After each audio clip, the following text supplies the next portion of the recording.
ఆమేన్. దయతో కూర్చోనండి.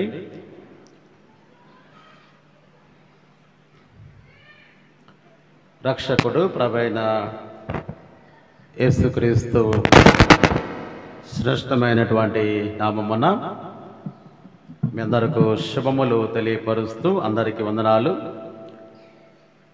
ప్రత్యేకించి మార్చి నెల 5వ తారీఖున మనము ఈ యొక్క శ్రమ కాలమును ప్రారంభించున్నాము.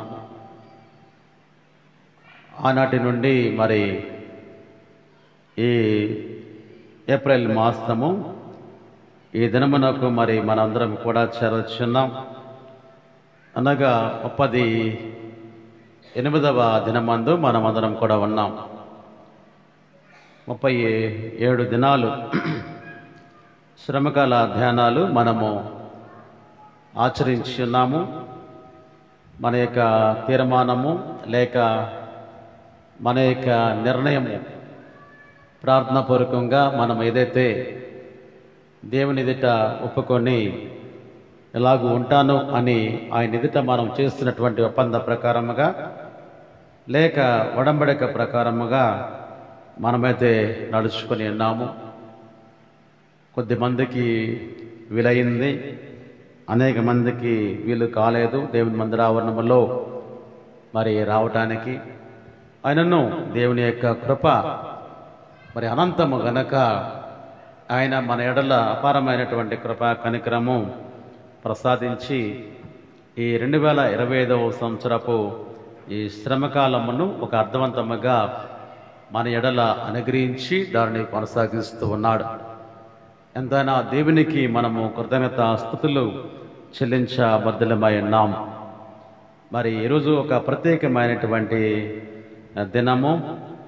మరి ఆదివారం అనగా ఈ నెల 13వ తేదీ నుండి కూడా మరి చెప్పుకుంటూ వస్తూ ఉన్నాం. పరిశుద్ధ వారములో మనము ప్రవేశించి ఉన్నాము. యేసుక్రీస్తు ప్రభుని జీవితంలో ఆఖరి వారము దినాలు ఇవన్నీ కూడా. యేసుక్రీస్తు ప్రభు జీవితంలో ఆఖరి వారము దినాల్లో ఆయన అనేకమైనటువంటి పనులు చేస్తున్నాడు. ఆదివారం నాడు యెరూషలేము ప్రవేశము. అనేక సార్లు ఆ ప్రభువారు యెరూషలేము వెళ్ళి వచ్చున్నారు. ఆయనకు అది వాడుక. యెరూషలేము వెళ్ళటం రావటం అనేటువంటిది సహజం. యెరూషలేములో ఉన్నటువంటి దేవాలయానికి వెళ్ళి ఆయన ఆరాధన చేసి రావటం అనేటువంటిది సహజమైనటువంటిది. కానీ ఎప్పుడు లేని విధంగా ఈ లాస్ట్ అంటే ఆయన జీవితంలో ఆఖరి ఆదివారమున మాత్రము యేసుక్రీస్తు ప్రభుల వారిని సమాధానకర్తగా, సమాధానాధిపతిగా, సమాధానపరచువానిగా ప్రజలందరూ కూడా అంగీకరించి ఆ ప్రభువుని స్వాగతించారు.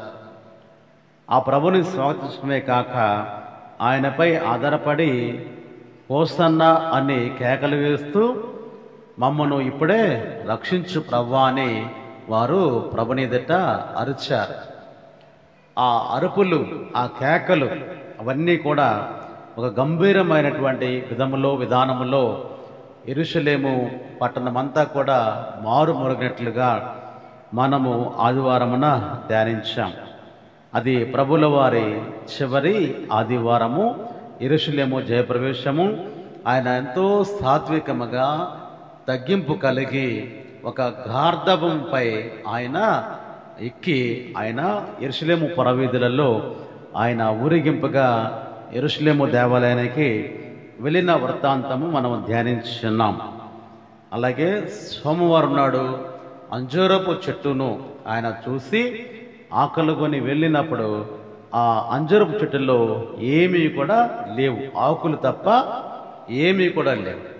ఆకులు మాత్రమే ఉన్నాయి. ఆకులు తినటానికి పనికిరావు. ఆయన ఆకలికొని ఉన్నాడు, ఆకులు మాత్రమే అక్కడ ఉన్నాయి.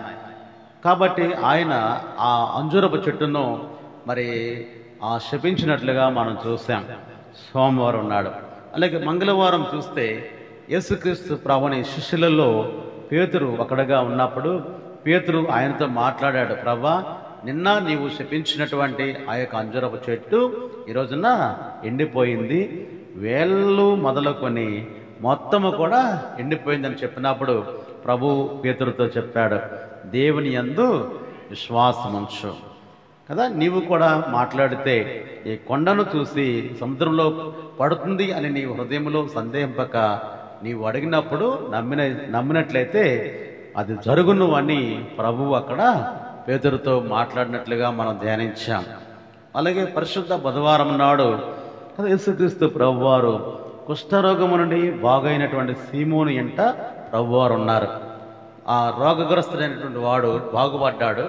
ప్రభువుని పిలుచుకొని ప్రార్థన పెట్టుకున్నాడు. ఇంట్లో ప్రభువుని పిలుచుకొని ప్రార్థన పెట్టుకున్నప్పుడు అక్కడికి ఆ పాపాత్మురాలైన స్త్రీ ఒకతే వచ్చి అచ్చా జటామాంసి అత్తరును తీసుకొచ్చి అత్యంత విలువైనటువంటి ఆ యొక్క అత్తరును ఆ బుడ్డిని పగలగొట్టి ఆయన తలపైన పోసినట్లుగా మనం చూస్తూ ఉన్నాం. కన్నీరు కారుస్తూ పాదాలను కడిగి ఆ తల వెంట్రుకలతో పాదములను తుడిచినటువంటిది మనం చూస్తూ ఉన్నాము.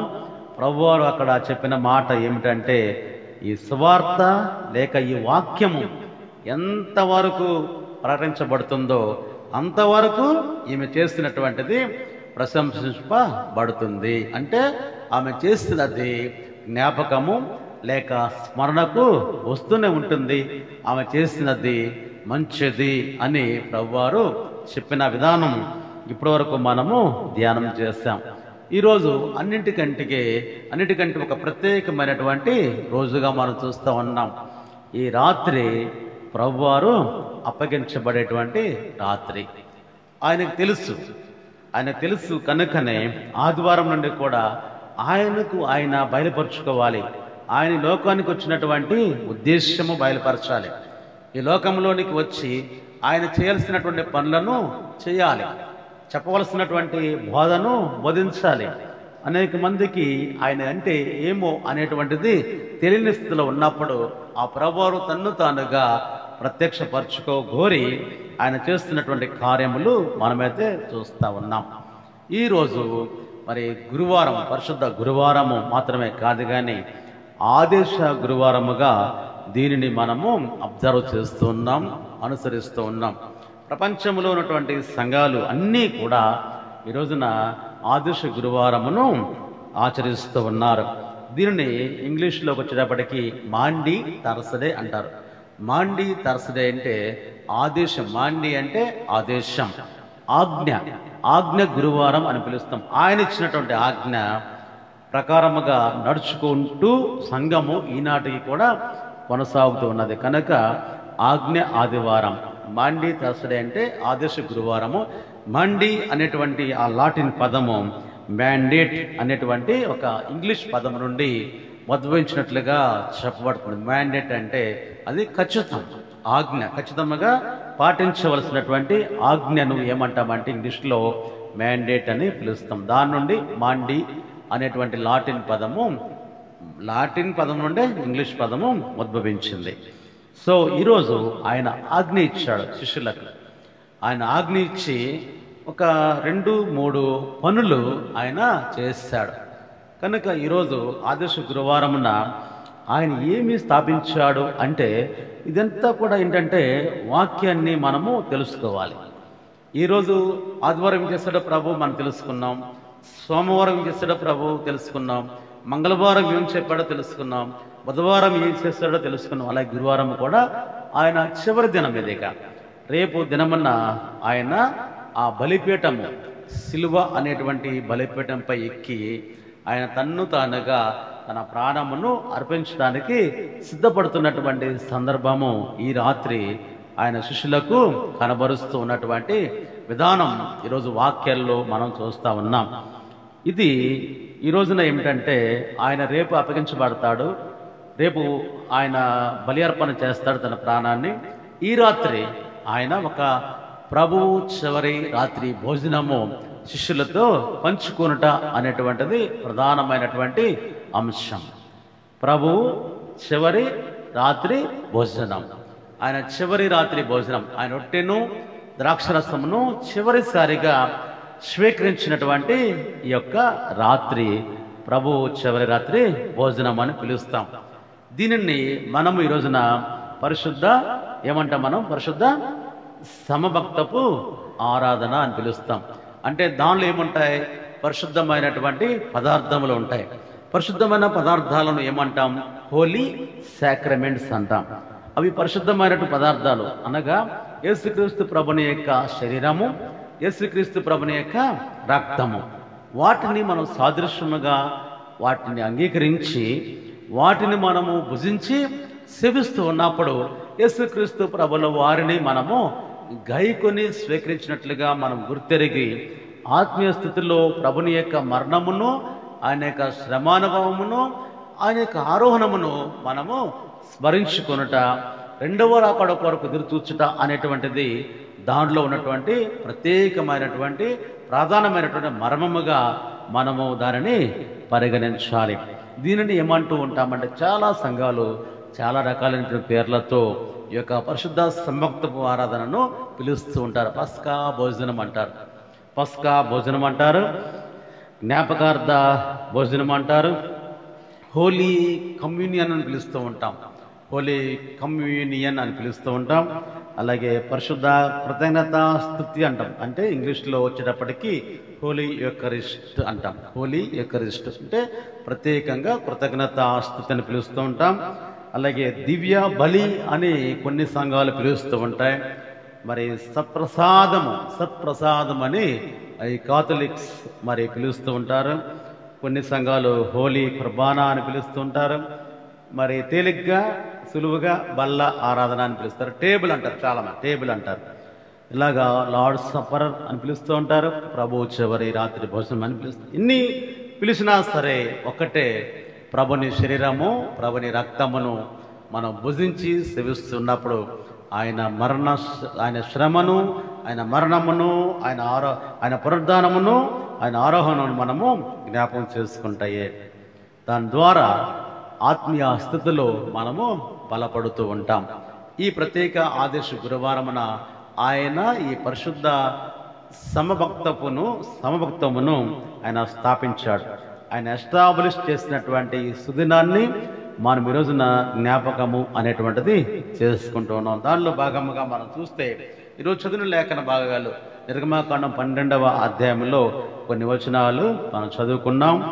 అలాగే కొరింథీయులకు రాసిన మొదటి పత్రికలో 11వ అధ్యాయంలో కొన్ని చదువుకున్నాం. మార్కు సువార్త 14వ అధ్యాయంలో కొన్ని వచనాలు మనం చదువుకున్నాం. అన్నిటిలో కూడా ఒకటే సారాంశం.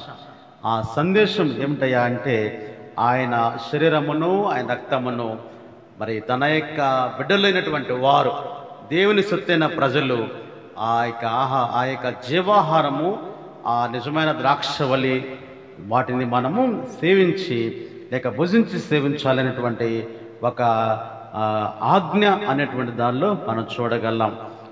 నిర్గమాకాండం 12వ అధ్యాయంలో చూస్తే ఒక కట్టడ అక్కడ నియమిస్తున్నాడు. 12వ అధ్యాయం 14వ వచనం చూద్దాం, ఒకసారి చదవండి.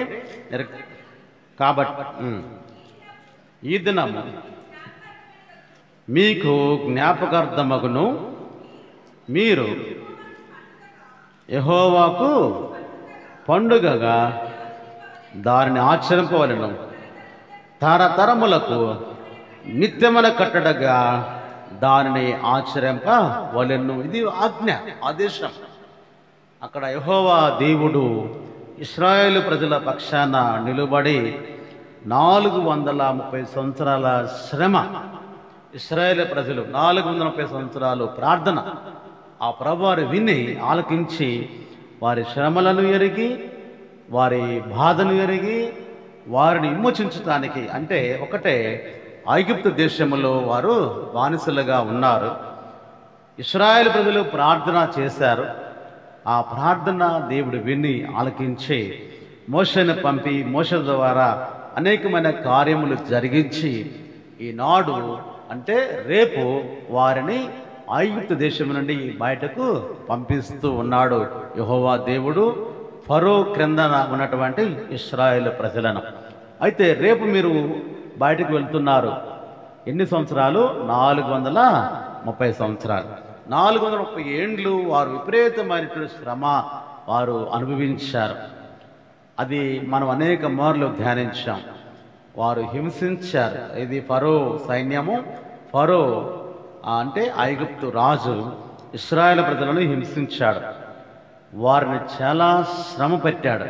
ఎందుకంటే వారి సంఖ్యలో విస్తరించకుండగా, వారి సంఖ్యలో అభివృద్ధి చెందకుండగా అనేకమైన కుట్రలు వారి పట్ల మరి కలిగి ఉండి వారిని అణచాలి అనేటువంటి ఆలోచనతో ఈ ఫరో ఉన్నప్పుడు ఇశ్రాయేలు ప్రజలు దేవుని బిడ్డలు కనుక ఆయా విధాలుగా వారు పెరిగారు, వారు వర్ధిల్లారు, వారు విపరీతమైన జనాంగముగా అభివృద్ధి చెందిన విధానం ఈ ప్రారంభ అధ్యాయాల్లో మనమైతే చూడగలం.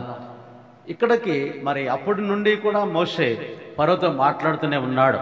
యెహోవా దేవుడు మమ్మను విమోచించాలని నీతో చెప్పమన్నాడు అని చెప్పి ఫరో వచ్చి, ఇది మోషే వచ్చి ఫరోతో చెప్పినా సరే ఫరో పంపనీయలేదు.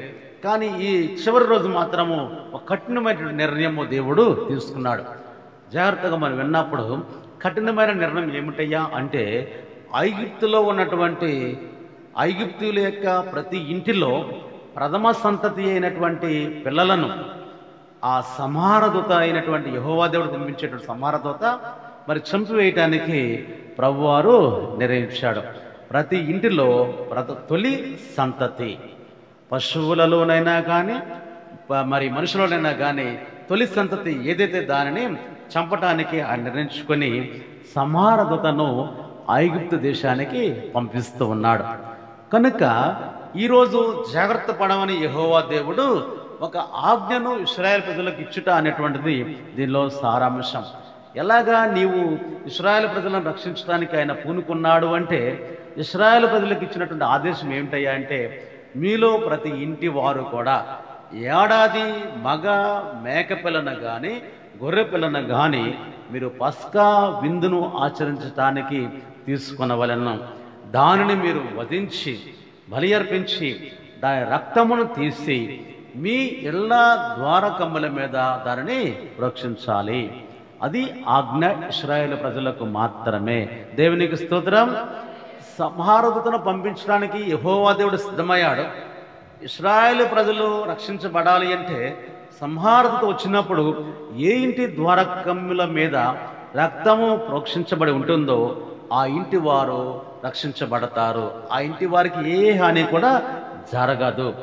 ఏ ఇంటి ద్వారకమ్ముల మీద రక్తము ప్రోక్షించబడదో ఆ ఇంటి వారిలో ఉన్నటువంటి తొలి సంతతి ఎవరైనా కానీ వారు చంపబడతారు. తొలి సంతతి అయినటువంటి పశువులలో కూడా చంపబడతారు. కనుక మీరు జాగ్రత్త పడండి అని ఇశ్రాయేలు ప్రజలకు దేవుడిచ్చినటువంటి ఒక ఆజ్ఞ, ఆదేశము. రేపు వారు విమోచించబడతారు, ఐగుప్తు నుండి బయటపడతారు. ఈ రాత్రి వారు పస్కా విందును ఆచరించాలి. ఇది గొప్ప దేవుని ప్రణాళిక, దేవుని యొక్క ప్రణాళిక, దేవుని యొక్క ప్లాన్. ఇశ్రాయేలు ప్రజలు అంటే దేవుని యొక్క ప్రజలు, దేవుని సొత్తైనటువంటి ప్రజల పట్ల ఆయన ఎప్పుడు కూడా వారి పక్షాన నిలిచి వారి పక్షాన కార్యములు జరిగించడానికే ఆయన నిర్ణయించుకుని ఉన్నాడు. నీ బాధ్యత, నా బాధ్యత ఆయన స్వీకరించాడు. నిన్ను అంగీకరించాడు, నన్ను అంగీకరించాడు. ఆ ప్రభువారు అంటాడు కదా, తను ఎందరూ అంగీకరించిరో వారందరూ కూడా ఆయన కుమారులుగా ఉండటానికి ఆయన ఇచ్చినటువంటిది ఏమిటయ్యా అంటే ఒక అధికారము అనుగ్రహించాడు, ఒక హక్కు అనేటువంటిది ఆయన అనుగ్రహించాడు. కనుక ఇశ్రాయేలు ప్రజలను ఒక్కరు కూడా తప్పిపోకుండా, ఒక్కరు కూడా నాశనం కాకుండా వారిని తప్పించడానికి ప్రభు ఏర్పరచుకున్న విధానము చూస్తే మీలో ప్రతి ఇంటి వారు కూడా ఏడాది నిర్దోషమైనటువంటి మేక పిల్లను కానీ గొర్రె పిల్లను కానీ మీరు తీసుకొని దానిని ఏం చేయాలంటే మీరు వధించి ఆ రక్తమును మీ ద్వారకమ్మల మీద ప్రోక్షించాలి. సంహారదూత వచ్చి చూసినప్పుడు ఏ ఇంటి మీద ఆ రక్తం ఉంటుందో అది దాటిపోతుంది. సంహారదూత ఆ ఇండ్లు దాటిపోతుంది. కనుక మీరు జాగ్రత్త పడండి అని ఇది మీకు తరతరాలకి ఒక నిత్యమైన కట్టడ. ఆ పస్కా విందుని కూడా ఎలా ఆచరించాలో ఆ వచనాల్లో తెలియపరచుట అనేటువంటిది మనం చూస్తూనే ఉన్నాము. ప్రభునందు ప్రియమైన దేవుని బిడ్డలారా, దేవుడు మన కొరకు ఇచ్చినటువంటి ఒక నిత్యమైన కట్టడ. ఈరోజు సాదృశ్యమైనటువంటి ఆ యొక్క శరీరము రక్తమును మోజిస్తూ ఉన్నప్పుడు కూడా రేపు మహా విమోచన మన జీవితంలో కలగబోతున్నప్పుడు ఈ రాత్రి పస్కా బలిగా ఒక జంతువును, ఒక మేకను, ఒక గొర్రెపిల్లను వధించినట్లుగా ఆనాడు ఈరోజు కూడా మనము యేసుక్రీస్తు ప్రభుల వారి శరీరమును రక్తమును భుజించడానికి ఒక నిర్ణయము, ఆ నిర్ణయం తీసుకొని ఆ మార్గములో మనం కొనసాగుతూ స్వీకరించినప్పుడు ఏమిటంటే రేపు జరగబోయేటువంటి గొప్ప విమోచన కార్యములో మనము భాగస్థులుగా ఉంటాము. ఆ ప్రభుని శరీరము, ఆ రక్తమును నీవు భుజించి సేవించడానికి, ఆ యొక్క ఆజ్ఞని విని దాని ప్రకారముగా నడవటానికి మనము ఒక మనస్సు కలిగి ప్రభునకు సమీపంగా ఉండాలి. వారు చేశారు. ఇశ్రాయేల్ ప్రజలు ఆ ఆజ్ఞ విని జరిగించారు. అందరూ కూడా ఆయా ఎల్లవారు ఏర్పాటు చేసుకున్నట్టు గొర్రె కానీ మేక కానీ వధించి ఆ ద్వారముల మీద రక్తాన్ని పరీక్షించినప్పుడు, సంహారతతో వచ్చినప్పుడు ఆ చూసి ఇశ్రాయేల్ ప్రజల ఇళ్ళను దాటిపోయి ఐగుప్తు ప్రజల ఇళ్లలో ప్రథమ సంతతిని ఆ చంపివేసినప్పుడు ఐగుప్తు రాజు ఫరో భయపడి ఇశ్రాయేల్ ప్రజలను వదిలివేశాడు. అలాగే ఈ లోకములో మనం జీవిస్తున్నప్పుడు అనేకమైనటువంటి కట్టుబాట్ల చేత, పాపము చేత, ఆజ్ఞాతిక్రమం చేత కట్టబడుతున్నప్పుడు యేసుక్రీస్తు ప్రభుల వారు నీ కొరకు నా కొరకు కూడా అక్కడ ఏడాది మగ మేకపిల్ల గొర్రెపిల్ల ఎలాగ వధించబడిందో, ఇశ్రాయేల్ ప్రజలను విమోచించిందో, అలాగే నిన్ను నన్ను కూడా ప్రభువారు విమోచించటానికి ఈ పాపపు బంధకాల నుండి ఆయన ఒక గొర్రె పిల్లగా ఆయన కూడా మన ఎదుట బలి అర్పణ తను తాను అర్పించుకుంటూ ఉన్నాడు. యోహాను అన్నాడు కదా, ఏమన్నాడు? ఇదిగో లోక పాపమును మోసుకొని పోవు దేవుని గొర్రె పిల్ల అని యేసుక్రీస్తు ప్రభుల వారిని చూసి ఆ యోహాను అక్కడ ప్రకటన చేశాడు. మారు మనసు పొందండి అని చెప్పి అక్కడ అరణ్యంలో ఆయన సువార్తను ప్రకటించి యేసుక్రీస్తు ప్రభుని యొక్క మార్గాన్ని సరళం చేసినటువంటి ఆ యోహానును మనము జ్ఞాపకం చేసుకోవాలి. కనుక ఆ కట్టడ అనేటువంటిది, ఆజ్ఞ అనేటువంటిది యెహోవా దేవుడు ఇశ్రాయేలు ప్రజలకు ఇచ్చినప్పుడు ఏంటంట, తరతరాలకి నిత్యమైన కట్టడ. అది రాకడ పర్యాంతము కూడా, ఆ తరతరాలు కూడా, అంటే జనరేషన్స్ టు జనరేషన్ దానిని మనము అనుసరించవలసినదే. అలాగే రెండవ వాక్యంలో మనం చూసినప్పుడు ఈ మొదటి కొరింథీయులకు రాసిన మొదటి పత్రికల్లో పౌలు తన యొక్క మరి సంఘానికి తాను కూడా తెలియపరుస్తూ ఏమన్నాడంటే 24వ వచనంలో 11వ అధ్యాయం 24వ వచనంలో ఆ రొట్టెని ఎత్తుకొని కృతజ్ఞతాస్తుతులు చెల్లించి దానిని విరిచి ఇది మీ కొరకైన నా శరీరము, నన్ను జ్ఞాపకం చేసుకొనుటకై దీనిని చేయడని చెప్పాను. నన్ను జ్ఞాపకం చేసుకున్నటకై దీనిని చేయడని చెప్పాను. అలాగే 25లో కూడా చివరి భాగం చూస్తే మీరు త్రాకున్నప్పుడల్లా నన్ను జ్ఞాపకం చేసుకున్నటకై దీనిని చేయడని చెప్పాను. అంటే ప్రభుని యొక్క మరణమును పునరుద్ధానమును నిత్యము జ్ఞాపకం చేసుకున్నటకు గాను ఆయన ఏమని చెప్తున్నాడంటే ఇది కూడా ఒక ఆజ్ఞ. మొదటి పాఠములో నిర్గమకాండములో ఆజ్ఞ ఇచ్చాడు, ఆదేశం. అలాగే రెండవ పాఠంలో చూస్తే ఈ కొరింథీ సంఘముతో పౌలు మాట్లాడుతూ యేసుక్రీస్తు ప్రభువారు ఆనాడు ఏమైతే చెప్పారో దానిని మరల ఉటంకిస్తూ అంటున్నాడు కదా, నన్ను జ్ఞాపకం చేసుకుంటకు దీనిని చేయుడి. అలాగే రొట్టెను పట్టుకొని అలాగన్నాడు. అలాగే మరి నిజమైన ద్రాక్షవల్యకు ఆయన రక్తమును కూడా అలాగే దాన్ని త్రాగుచున్నప్పుడల్లా నన్ను జ్ఞాపకం చేసుకుంటకు దీనిని చేయుడి అని ఆ సంగమునకు ప్రభువారు ఈ పౌలు ద్వారా తెలియపరుస్తున్నాడు. అపోస్తల కార్యాలు మనం ధ్యానించాం.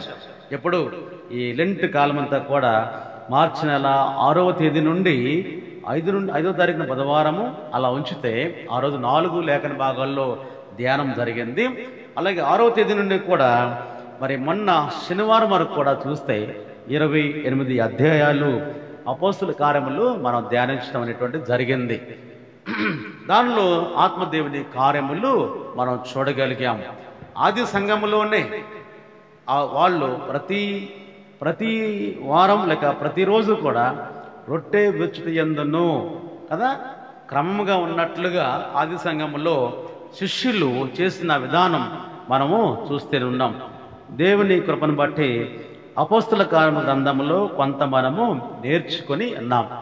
ఆయా బిడ్డలు మరి నేను ప్రారంభించడం జరిగినప్పుడు కొంతమందిని మరి ప్రోత్సహించినప్పుడు ముందుకు వచ్చి చాలామంది చెప్పారు, ఆ అధ్యాయాలను ఫలానా అధ్యాయం మీరు ధ్యానించాలి అని తెలియపరిచినప్పుడు వాళ్ళు ముందుకు వచ్చి ధ్యానించడము జరిగినట్లుగా మనం చూస్తున్నాం. వారందరినీ కూడా దేవుడు దీవించాలని కూడా కోరుతూ ఉన్నాను. చాలామంది వచ్చారు. అలాగే వారు తెలుసుకొని తెలిసినటువంటి మరి ఆత్మదేవుడు ఏదైతే వారికి జ్ఞానం ఇచ్చాడో దాన్ని సంఘంతో పంచుకున్నట అనేటువంటిది అది వారికి ఆశీర్వాదము, విరిన వారికి కూడా ఆశీర్వాదం అని నేనైతే నమ్ముతున్నాను. అలాగా ముందుకు ముందుకు రావాలి. ఎందుకంటే ఎప్పుడూ మనం ఒక రకంగానే ఉండకూడదు, ఎలా ఉన్నామో అలానే ఉండకూడదు. కొంత మార్పు అనేటువంటిది అవసరం.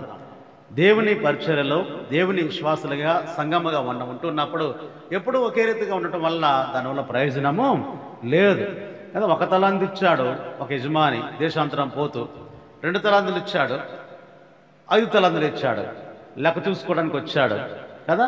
2 తలాంతుల వాడు 2 సంపాదించుకుని 4 తలాంతులు చూపించాడు. అయ్యా నువ్వు ఇచ్చావు, నేను సంపాదించుకున్నాను. బలా నమ్మకమైన మంచి దాసుడా, ఆగిపోయాడా? నీవు కొంచెములో నమ్మకముగా ఉన్నావు, నిన్ను అనేకమైన వాటి మీద నియమిస్తున్నా. వాడు ఎక్స్పెక్ట్ చేయలా ఆ 2 తీసుకున్నవాడు. 5 ఇచ్చినటువంటి వాడు మరీ తెచ్చాడు, 10 తెచ్చాడు. ఇదిగా నువ్వు 5 ఇచ్చావు, నేను మరీ 5 సంపాదించుకున్నా అంటే అన్నాడు యజమానుడు, బలా నమ్మకమైన మంచి దాసుడా, నేను 5 ఇస్తే నువ్వు 10 చేసావు, నీవు కొంచెంలో నమ్మకంగా ఉన్నావు, అనేకమైన వాటి మీద నిన్ను నియమిస్తూ ఉన్నా. 1 ఇచ్చినట్టు పిలిచాడు, అయ్యా ఇదిగో నీవు ఇచ్చే 1 దాచాను పోకుండా అంటే యజమానుడు ఊరుకోలేదు కదా. యజమానుడు ఊరుకోలేదు, తనని శిక్షించాడు. తనని శిక్షించి చెరసాలలో పడవేసి కదా. తెలియదండి మీకు? దేని స్తోత్రం. అలాగే ఉండకూడదు. ఎప్పుడైతే మనం దేవుని బిడ్డలుగా ఉన్నామో దినదినము మునుపటి కంటే శ్రేష్టమైనటువంటి ఆత్మీయ స్థితిని పొందటానికి దేవుడు మన కొరకు ఈ 2025వ సంవత్సరపు లెంట్ కాలమును, శ్రమల కాలాన్ని అనుగ్రహించినప్పుడు నీ పట్ల ఉద్దేశము దేవుడు కలిగి ఉన్నాడు, అది ఖచ్చితం. నీ పట్ల దేవుడు ఆలోచన కలిగినాడు, ఖచ్చితం. నీ కొరకు దేవుడు చింతిస్తున్నాడు, అది ఖచ్చితం. దేవుడు నీలో మార్పు కోరి నీకై అనుగ్రహించినటువంటి యొక్క ఉపవాస దినాలను ఏ రీతిగా నువ్వు సద్వినియోగపరుచుకున్నావో అనేటువంటిది కూడా ఒక ఆలోచనయే. మనకంటే గనులైన వారు కొనుకోబడతా ఉన్నారు, మనకంటే ఉన్నతమైన వారు కొనుకోబడతా ఉన్నారు, మనకంటే ధనవంతులు కొనుకోబడతా ఉన్నారు, పదవులు ఉన్నవారు కొనుకోబడుతున్నారు. మనం వారికంటే ఏమాత్రము గొప్ప. మన ప్రభు వారు జ్ఞాపం చేసుకుంటా ఉన్నాడు, మనల్ని ప్రత్యేకపరిచాడు. ఆ విషయాన్ని మనము గుర్తించలేము. నిన్ను ప్రత్యేకపరిచాడు దేవుడు, నన్ను ప్రత్యేకపరిచాడు దేవుడు. ఈ ప్రత్యేకపరచట్లో ఆయన ఉద్దేశము లేకుండా లేదు. నువ్వు నమ్మినా నమ్మకపోయినా ఆయన మన ఎడల ఆయన కనుదృష్టి నిలిపించాడు. మనం నమ్మదగిన వారమైనను కూడా ఆయన ఎంతైనా నమ్మదగిన వాడు, నీ పట్ల కార్యములు చేస్తాడు. నమ్మదగిన చిన్న కుమారుడితో పోయాడు, అంతా కూడా దుర్వ్యాపారం చేశాడు. కరువు వచ్చింది, వాడు వెళ్ళిన చోట అప్పుడు తెలిసింది తండ్రి యొక్క ఆలోచన, తండ్రి యొక్క స్వభావం, తండ్రి యొక్క కెపాసిటీ, తండ్రి యొక్క సమర్థత, తండ్రి యొక్క సామర్థ్యం కదా ఏంటో అప్పుడు తెలుసుకున్నాడు. కరువు వచ్చినప్పుడు లేదు, కరువు వచ్చే వరకు బాగానే ఉన్నాడు, అడుగు తినడం మనకే తెలియదు. అడుగు తినటానికి కూడా ఎవరు తన పైన కనికరము చూపని సమయంలో తండ్రి గుర్తొచ్చినప్పుడు తండ్రి తన స్వభావానికి విరోధంగా ఏది కూడా చేయలేదు. తన స్వభావం ఎంత మాత్రం కూడా మార్చుకోలేదు. అన్యాయం చేసి వెళ్ళిపోయాడు, నన్ను దూరపరిచి వెళ్ళిపోయాడని తన కుమారుని ఎంత మాత్రం కూడా కోపగించుకోలేదు, తిట్టలేదు, దూషించలేదు, చేర్చుకున్నాడు కదా. పరిగెత్తుకుంటా తండ్రి వెళ్ళాడు. కుమారుడు ఇంకా ఆలోచన చేస్తున్నాడు, పనిలో ఒకనగా పెట్టుకో, కూలివనిగా పెట్టుకో అనటానికి సిద్ధపడి వచ్చి చెప్తా ఉన్నాడు. తండ్రి నీకు విరోధముగా, పరలోకానికి విరోధముగా పాపం చేశాను, నీ పనిలో ఒకటిగా పెట్టుకో అని చెప్పినా కానీ తండ్రి అన్నాడు కదా, లేదు, నో. తండ్రి మనసు నిత్యము కూడా ఒకటే. తండ్రి నీ కొరకు చింతిస్తూ ఉన్నాడు కనుకనే, తన కొరకు చింతిస్తున్నాడు కనుకనే పరిగెత్తుకుంటూ వెళ్ళాడు. తను అంతా కూడా తను పోగొట్టుకుని వచ్చినా కానీ నీ మనస్సు మారుతుందేమో కానీ, మన మనస్సు మారుతుందేమో కానీ తండ్రి యొక్క మనస్సు నిన్న నేడు నిరంతరము కూడా ఏకరీతిగా ఉన్నటువంటి దేవుని యొక్క బిడ్డలుగా ఉంటున్నప్పుడు నీ పక్షాన ప్రభు చింతిస్తూ ఉన్నాడు, నా పక్షాన ప్రభు వారు ఆలోచన చేస్తూ ఉన్నాడు. ఆయన తలంపు నీ గురించి ఆయన తలంపు కలిగి ఉన్నప్పుడు నువ్వు ఎంతగా దేవునికి సమీపంగా ఉండాలో కదా. ప్రభు వారు అన్నాడు, బల నమ్మకమైన మంచి దాసుడా, నువ్వు కొంచెంలో నమ్మకంగా ఉన్నావు, నిన్ను అనేకమైన వాటి మీద నియమిస్తున్నాను. ఆయన ఎడల నీవు ఎలాగుండాలి అంటే, ఆయన ఎడల నీవు ఎంతో విధేయతగా సాత్వికతతో నీ యొక్క జీవితంలో ప్రభునే కనపరిచేటువంటి ఆ గొప్ప అర్హత యోగ్యత కలిగి నిత్యము కూడా ఉండటానికి ప్రభు ఇష్టపడుతున్నాడు. ఆయన అంటున్నాడు కదా, నన్ను జ్ఞాపం చేసుకోవటానికి దీన్ని చేయాలి అంటే ఆయన స్వభావం మారదు కనుక ఆ నీ ఉద్దేశము, నీ పట్ల ఆయన కలిగి ఉద్దేశము, నీవు ఆయన ఎరిగి, ఆయన ఉద్దేశాన్ని ఎరిగి ఆ ప్రభుని పట్ల నీవు సమీపంగా ఉండటానికి ఆ యొక్క శరీరమును స్వీకరించి మారాలి, ఆ రక్తమును సేవించి మారాలి అంటున్నాడు కదా పౌలు గారు. 28వ వచనం చూస్తే దానిలోనే 28 మొదటి కొరింథీ 11:28 కాబట్టి ప్రతి మనుష్యుడు తన్ను తాను పరీక్ష చేసుకొనవలెను, అలాగ చేసి తన్ను తాను పరీక్ష అనేటువంటిది నిత్యము కూడా చేసుకోవాలి. అలాగూ చేసి ఆ రొట్టెను తిని ఆ పాత్ర ఉన్నది త్రాగవలెను, మన ఎడల ప్రభు అనుగ్రహించినటువంటి కృప. అలాగ ప్రతి మనుష్యుడు తన్ను తాను పరీక్షించుకున్న స్వపరీక్ష అనేటువంటిది అవసరం. ఆ స్వపరీక్ష ఆ బలను సమీపిస్తూ ఉన్నప్పుడు ప్రభుల వారు తన మరణము, పునరుద్ధానము, దానికంటే ముందు శ్రమ, వీటన్నిటిని జ్ఞాపం చేసుకొని వాటిని స్వీకరించాలట. యోగ్యముగా స్వీకరించాలని రాసింది, అలాగే పరీక్షించుకొని స్వీకరించాలని రాసింది. పరీక్షించుకొని అలాగూ చేసి ఆ రొట్టెను తిని పాత్రలు ఉన్నది త్రాగు. ప్రభు శరీరం అని వివేచింపక తిని త్రాగువాడు తనకు శిక్షా విధి కలుగుటకి తిని త్రాగుచున్నాడు. అందువల్లనే అనేకులు బలహీనులు రోగులనై ఉన్నారు, చాలామంది నిద్రించున్నారు. అయోగ్యముగా రాకూడదట, అయోగ్యముగా బలెద్దకు సమీపించకూడదు అని దేవుని యొక్క వాక్యము మన కొరకు సెలవిస్తున్నట్లుగా మనమైతే చూస్తూ ఉన్నాం. 3వది మార్క్స్ వార్తలో ఆయనను అప్పగించునైనటువంటి ఇస్కారియోతు యూదా గురించి ఆ ప్రభువారు సెలవిచ్చాడు. మీలో ఒకడు నన్ను అప్పగిస్తాడని చెప్పాడు. దానికంటే ప్రాముఖ్యమైనటువంటిది ఈ రాత్రి ఆయన ఆదేశం, మరి యొక్క ఆదేశం. ఇప్పుడు 2 చూసాం. ఒకటి, ఆ యెహోవా దేవుడు ఇశ్రాయేలు ప్రజలకు కట్టడ నియమించాడు.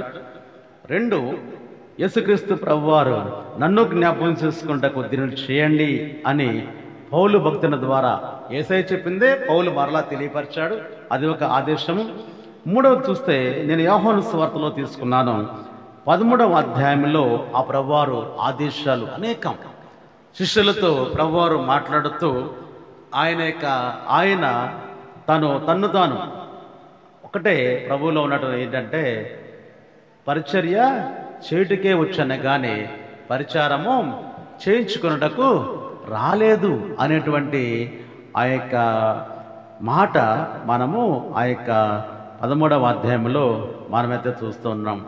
ఆయన చివరి రాత్రి భోజనం ఆచరించడానికి ఒక్కొక్క గదిని ఆయన ఏర్పరుస్తాడు. అది ఒక సందేశముగా ఉంది. ప్రభువారు ముందుగానే ఏర్పరిచినటువంటి ఆ యొక్క మేడపై ఉన్నటువంటి గదిలో ప్రభు చివరి రాత్రి భోజనమును ఆచరించడానికి శిష్యులను కూర్చుండబెట్టుట అనేటువంటిది చూస్తూ ఉన్నాము. తర్వాత ఆయన యోహాను సువార్త 13వ అధ్యాయము 4వ వచనం చూస్తే లేచి తన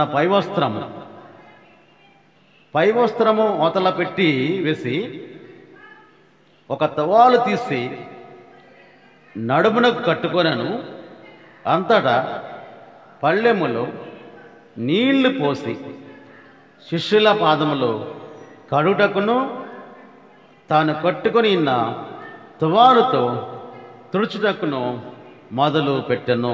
యేసుక్రీస్తు ప్రభువారు చేర్చున్నటువంటి ఈ పని శిష్యులకు ఎంతో ఆశ్చర్యం అనిపించింది. ప్రభువారు అప్పటి వరకు ఆ ప్రభువు ఇలాగ ఇప్పుడు జరిగించలేదు, చేయలేదు కూడా. ఆయన ఎప్పుడు మాట్లాడినా సరే ఆయన యొక్క అనేకమైన సూచక్రియలు, ఆశ్చర్యమైన కార్యాలు ఆ ప్రభువారు జరిగించుట శిష్యులు చూస్తూ ఉన్నప్పుడు ప్రభువారు ఏదో ఒకటి ఆయన చేస్తారు అనేటువంటి ఆలోచనలోనే అంతా కూడా ఉన్నతమైన స్థితిలోనే యేసుక్రీస్తు ప్రభువారు ఆయన కార్యములు జరిగించాడు. కానీ ఈరోజు అన్నిటికీ విరుద్ధంగా మరి చూసినప్పుడు ఆయన ఒక తువ్వాలను తీసి నడుమునకు కట్టుకొని, ఒక పనివాడు పొలంలో పనిచేస్తున్నప్పుడు నడనికి ఆ యొక్క తువ్వాలను బిగిస్తాడు, ఆ నడుము బలం కోసం. పనివాళ్ళు నడడానికి ఆ తువ్వాలను కట్టుకుంటాన్ని చూస్తున్నాం. పల్లెములో నీళ్లు పోసుకొని శిష్యుల పాదములు కరుటకు తాను కట్టుకునే తువ్వాలతో తుడుచుటకు మొదలుపెట్టాను. శిష్యులకు ఆశ్చర్యమైంది. వరుసనే కూర్చుండబెట్టి పాదాలు కడుగుతూ ఉన్నాడు యేసుక్రీస్తు ప్రభువారు. వారికి ఆశ్చర్యమైంది. ఎవరు కూడా ప్రభుతో అంతగా మాట్లాడటానికి తెగించరు, ముందుకు రారు. కానీ ఆనాడు పేతురు మాట్లాడుతున్నాడు, ప్రభువా నీవు నా పాదాలు కిందన ఉంటుంది. ఆ వచనాల్లో మనం చదివితే నీవు నా పాదాలు కడగటం ఏంటి అంటే, యేసు వచ్చినప్పుడు అతడు ప్రభువా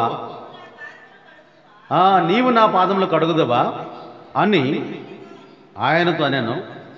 అందుకు యేసు నేను చేయొచ్చున్నది ఇప్పుడు నీకు తెలియదు, కానీ ఏక మీదట తెలుసుకుందామని అతనితో చెప్పగా పేతురు నీవెప్పుడు కడగరాదని ఆయనతో నేను. అందుకేసు నేను నిన్ను కడగనీడల్లా నాతో నీకు పాలు లేదని చెప్పాను. అయితే అప్పుడు అంటున్నాడు, నా చేతులు పాదాలు నా తల కూడా కడగమని పేతురు అక్కడ సెలవిచ్చినట్లుగా మనం చూస్తూ ఉన్నాం. ఎంత తగ్గింపు కలిగి యేసుక్రీస్తు ప్రభువారు ఆ రాత్రి అప్పగించబడుతూ ఉన్న సమయమున ఆయన చేసిన పని. ఆయన ఏంటంటే ఆయన చెప్పిన మాట పరిచర్య చేయించుకుంటకు కాదు, పరిచర్య చేయుటకే నేను వచ్చాను. ఆయన చెప్పిన మాట ప్రకారముగా ఆయన జరిగించాలి. మరి చెప్పినప్పుడు దాన్ని చేయాలి, చెప్పకుండా ఆజ్ఞ ఎప్పుడు కూడా ఇవ్వకూడదు. ఈ రాత్రి ఆయనకు ఆఖరు రోజు ప్రజలతో మాట్లాడటం కానీ, ఆయన కార్యములు చేయటం కానీ, దేనికైనా కానీ ఒక స్వేచ్ఛాపూరితమైనటువంటి వాతావరణంలో ఆ ప్రభువారు అక్కడ ఉండి యేసుక్రీస్తు ప్రభుల వారు శిష్యుల యొక్క పాదములు కడగటానికి పూనుకున్న విధానం మనమైతే చూస్తూ ఉన్నాం. ఎంతో తగ్గింపు. పాదాలను కడుగుట, ఒక తువాలతో తుడుచుట అనేటువంటిది ఎవరో కూడా చేయని ఒక పని. పరిచర్య చేయుటకే వచ్చాను. వాళ్ళు ఎవరి పాదాలు అవి? యేసుక్రీస్తు ప్రభు శిష్యుల పాదాలు ఎలా ఉంటాయి కదా, వాళ్ళు జాలరులు, ఒకప్పుడు జాలరులు. యేసుక్రీస్తు ప్రభుతో 3.5 ఏండ్లు సహవాసం. యేసుక్రీస్తు ప్రభుతో 3.5 ఏండ్లు వారితో యేసైతో నడిచారు, యేసైతో తిన్నారు, యేసైతో త్రాగారు, యేసైతో పండుకున్నారు, యేసయ్యను దగ్గరుండి మరి చూశారు. వాళ్ళు అటు ఇటు నడిచినటువంటి పాదాలు. ఆయనను కూడా ప్రభువారు ఆయన యొక్క సందేశం ఇవ్వటానికి ఆయన పూనుకొని వారి పాదాలు కడుగుటకు ఆయన ప్రారంభించిన విధానం మనం చూస్తూ ఉన్నాం. ఈరోజు మన సంఘంలో, సిఎస్ఎస్ సంఘంలో అలా ఉండదు. కానీ పాదాలు కడిగించుకోవడం అనేటువంటిది చాలా సంఘాల్లో ఎలా ఉంటుందంటే, వారి యొక్క కాపరి యొక్క పాదములు ప్రతి వారు కూడా వచ్చి కడగటం, తర్వాత కాపరి అందరి యొక్క పాదాలు కడగటం. అలాగా కొన్ని సంఘాల్లో ఈ రాత్రి అనుసరిస్తారు. యేసుక్రీస్తు ప్రభు ఆ రోజు అనుసరించారు, ఈరోజు మనం ఎందుకు అనుసరించకూడదని కొన్ని సంఘాల్లో అది ఒక ఆదేశముగా అనుసరించి చెవిట అనేటువంటిది మనం చూస్తున్నాం. ప్రభువారు ఆ కాళ్ళను ముట్టుకున్నట్టు అనేటువంటిది ఆశ్చర్యం కదా. పేతురు ఒప్పుకోలేదు, ప్రభా నీవు నా పాదాలు కడటం ఏంటి? మనం పట్టుకోగలమా ఎవరి పాదాలైనా? కనీసం చెప్పులు కూడా మనము ఇతరులవి పట్టుకోం కదా. మన చెప్పులు మనం పట్టుకోం. ఏం చేస్తాం? కాళ్ళతోనే వాటిని జరుపుతాం. చెప్పులను కాళ్ళతోనే మనము జరుపుతాం అడ్డుగా ఉంటే. మన చెప్పులను మనమే, ఇతరుల చెప్పులైతే ఒక తనుతంతం కదా, ఆ అవతలగిలి పడతాయి. అంటే అంత అపవిత్రము, లేకపోతే అంత ధూళి, అంత చెడ్డగా ఉంటాయో లేకపోతే ఏంటో దాన్ని ఏమనాలో నాకే తెలియదు, కానీ ఇతరుల చెప్పులను మాత్రం మనము ఊరుకోం. కొన్ని సంఘాలకు వెళ్ళినప్పుడు నేనేం చేస్తానంటే బయట విడిస్తా కొన్ని చెప్పులు. చర్చెస్కి వెళ్ళినప్పుడు వాళ్ళ కట్టుబాటు అక్కడ ఉండకూడదని, ఇంకా బయట ఉండాలని. నా చెప్పులు ఎక్కడో ఉంటాయి, గుడి అయిన తర్వాత చూసుకుంటే ఎక్కడో విసురుంటాయి. అంటే వాళ్ళ కట్టుబాటు. వాళ్ళు చేతితో తీసి బయట పెట్టరేమి, వాళ్ళతో తినేస్తారు ఎవరు చెప్పలేనా సరే. మనమైనా అంతే, ఏదైనా అడ్డొస్తే అంతగా అలాంటి హీనంగా చూసేటువంటి నా ఉద్దేశం నడినెత్తులు నరకాల వరకు ఒకటే. ముఖం ఎంత ఇంపార్టెంటో, కన్నుల ఇంపార్టెంటో, చేయల ఇంపార్టెంటో, పాదము కూడా అంతే ఇంపార్టెంట్. కానీ మనం అలా చూడం. పాదములను హీనముగా మనం చూస్తాం, అంటుకోం, వాటిని ముట్టుకోం.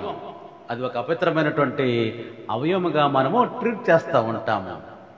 కానీ యేసుక్రీస్తు ప్రభువారు మాత్రము శిష్యుల పాదాలు పట్టుకొని ఇక్కడికి, ఆయన పరిశుద్ధుడు, ఆయన ఉన్నతుడు, ఆయన గనుడు, ఆయన పరిశుద్ధుడు అయినటువంటి, ఆయన ఉన్నతమైనటువంటి స్థితిలో ఆయన ఉన్నటువంటి వాడు. ఆ ప్రభు ఈ శిష్యుల పాదాలు ఎలాగా, వాళ్ళు ఇక్కడ పెరిగినటువంటి వారు, ఇక్కడ ఉన్నటువంటి వారు జాలరులు, అలాంటి వారి పాదాలు పెట్టుకొని 14వ వచనంలో ఆజ్ఞేస్తాడు. ఏమిటి? 13 యోహాను 13:14లో కాబట్టి బోధకుడి నేను మీ పాదములో కడిగిన ఎడల మీరును ఒకరి పాదములను ఒకరు కడగవలసినదే. నేను మీకు చేసిన ప్రకారము మీరును చేయవలని మీకు మాదిరిగా ఎలాగో చేస్తాను, మీకు మాదిరిగా ఎలా చేస్తానని ప్రభువారు తన యొక్క ఉద్దేశమును తెలియపరుస్తారు. ఆయన అంగీకరిస్తున్నాడు ప్రతి వారిని కూడా. ఆయనకు పెద్ద చిన్న అని లేదు కదా, వాళ్ళ యొక్క ఉన్నతుల్లా బీదలా అనేది లేదు. ఎవరైనా కానీ పాపులా పరిశుద్ధులు అనేది లేదు. ఎవరైనా కూడా ఆయన ప్రభువారు అంగీకరించి ఇది ఒక ఆజ్ఞ. 3 ఆజ్ఞలు నిర్గమాకాండములో జ్ఞాపకార్థంగా తరతరాలకు ఇలాగ మీరు చేయాలి అని చెప్పాడు. కొరింథీ పత్రికలో నన్ను జ్ఞాపకం చేసుకుంటూ మీరు ఇలాగ దీనిని చేయుడి అని చెప్పాడు. 3 యోహాను సువార్తలు ఏం చెప్పాడంటే, నేను మీ పాదాలు కడిగాను కాబట్టి మీరు కూడా ఒకరి పాదములను ఒకరు కడగవలసినదే, కనుక నేను ఈ మాదిరిగా ఇలాగా చేశానని చెప్పి తర్వాత కూడా ఉంటుంది. నేను ఎలాగా మిమ్మల్ని ప్రేమించానో మీరును కూడా ఒకరిని ఒకరు ప్రేమించాలి, అప్పుడే మీరు నా శిష్యులని లోకానికి తెలుస్తుంది అని చెప్పి క్రింద వచనాల్లో కూడా మనం చూడగలం. ప్రభునందు ప్రియమైన దేవుని బిడ్డలారా, ఆదేశ గురువారం అర్థవంతముగా మనము ధ్యానం చేస్తున్నప్పుడు మనలో కొంత మార్పు అనేటువంటిది అవసరం.